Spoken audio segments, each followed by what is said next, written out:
পাবদা মাছটা অ্যাকচুয়ালি পোস্ত বাটা দিয়ে হয়েছে, পোস্ত বাটা তারপরে আপনার সর্ষে বাটা সব দিয়ে দেখুন কত সুন্দর হয়েছে মাছটা তরকারি।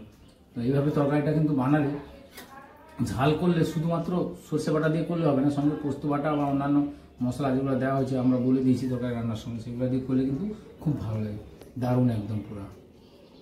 আজকে আমি বানাবো পাবদা মাছের ঝাল আর মুরাল্লা মাছের তেল ঝাল। আমি এগুলো কেটে ধুয়ে এনেছি, এবার নুন হলুদ মাখিয়ে নিব। প্রথমে দিয়ে দেব নুন, 1 চামচের মতো নুন দিয়ে দিব, আর হলুদ অল্প একটু দিয়ে দেব, আর একটু তেল দিয়ে দেব। ভালো মতো মাখিয়ে নিব। 7টা পাবদা মাছ আছে। আমার নুন হলুদ মাখানো হয়ে গেছে পাবদা মাছগুলো। এবার মোরাল্লা মাছগুলো নুন হলুদ মাখিয়ে নেব।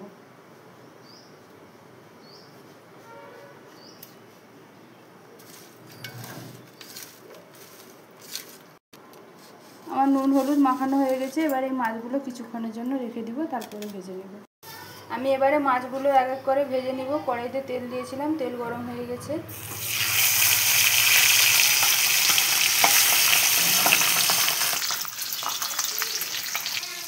মাছগুলো এক পিঠ ভাজা হয়ে গেছে, এবার আরেক পিঠ উল্টে নেব।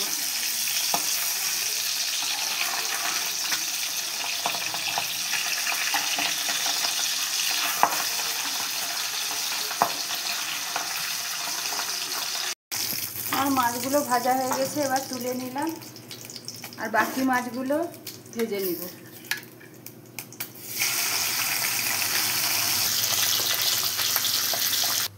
এবারে আমি মুরাল্লা মাছগুলো ভেজে নিব। আমার পাবদা মাছগুলো ভাজা হয়ে গেছে।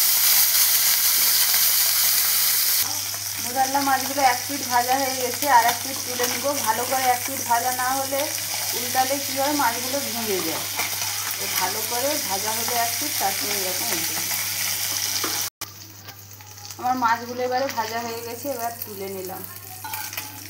এবারে মুরাল্লা মাছের তেল ঝালের জন্য বেগুনগুলো ভেজে নিব।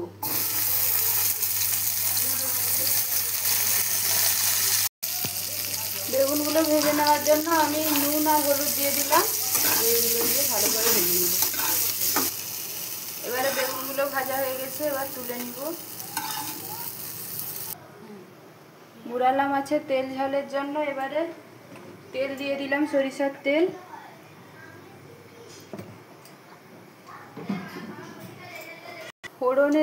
ফোড়নে দিয়ে দেব গোটা জিরে।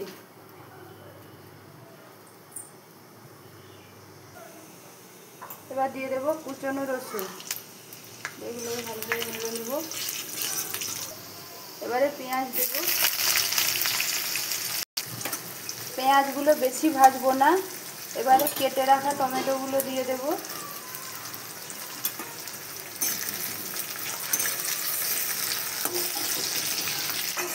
টমেটোগুলো এবার গলে গেছে, এখন দিয়ে দেব হলুদের গুঁড়ো, লঙ্কার গুঁড়ো, ধনে গুঁড়ো, আর দিব জিরে গুঁড়ো। এবার এগুলো ভালো করে কষিয়ে নেব। এবারে দিয়ে দেব অল্প একটু জল। এবার ভেজে রাখা বেগুনগুলো দিয়ে দিতে হবে। এবারে পরিমাণ মতো জল দিয়ে দেব। পরিমাণ মতো নুন দিয়ে দিব, আর মাছ দিয়ে দেব।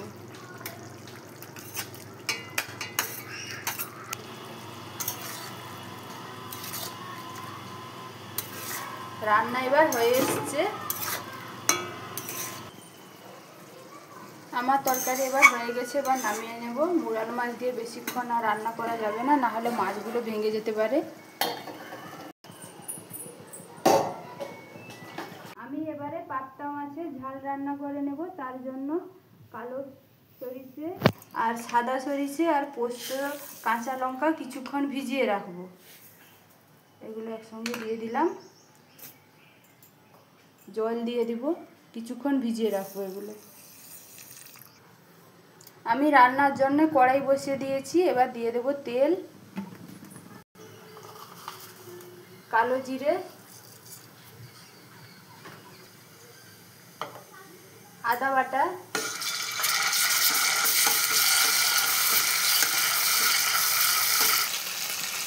আর রঙের জন্য দিয়ে দেব হলুদ গুঁড়ো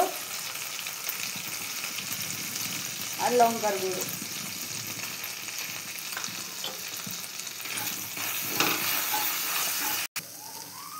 তারপর একটু পরে দেব টমেটো বাটা, নুন দিয়ে কিছুক্ষণ কষিয়ে নিব। এবার টমেটোর কাঁচা গন্ধটা চলে গেছে, এবার ভিজিয়ে রাখা মশলাগুলো বেটে এনেছি, এবার দিয়ে দেব।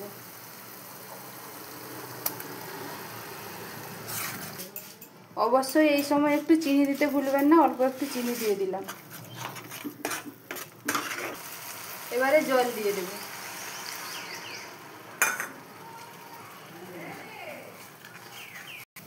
এবার ঝোলটা ফুটে উঠেছে, এবার মাছগুলো দিয়ে দেব।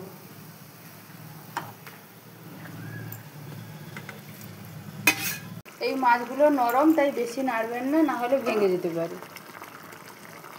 রান্নাটা হয়ে গেছে, এবার নামিয়ে নিব। আমি দুটো তরকারি দেখালাম, দুটো তরকারিতে আমি ধনেপাতা দেইনি, আপনারা চাইলে দিতে পারেন। রান্না কমপ্লিট হয়ে গেছে, খেতে বসে গেলাম। আমার আজকের মেনু দেখে নিন। পাবদা মাছের ঝাল, আম আছে, কলমি শাক আর বাঁধাকপি মিশিয়ে ভাজা, তারপরে মোরালা মাছের তেল ঝাল। মোরালা মাছ আর বেগুন দিয়ে দেখুন তরকারিটা, দেখুন কত সুন্দর হয়েছে। বেগুনটাও একদম গলে গেছে, দেখুন এটা একদম পুরো দারুণ লাগছে। একদম পাবদা মাছটা দেখুন, পাবদা মাছটার এই যে তরকারিটা, এই গ্রেভিটাও দেখুন কত সুন্দর। একদম পুরো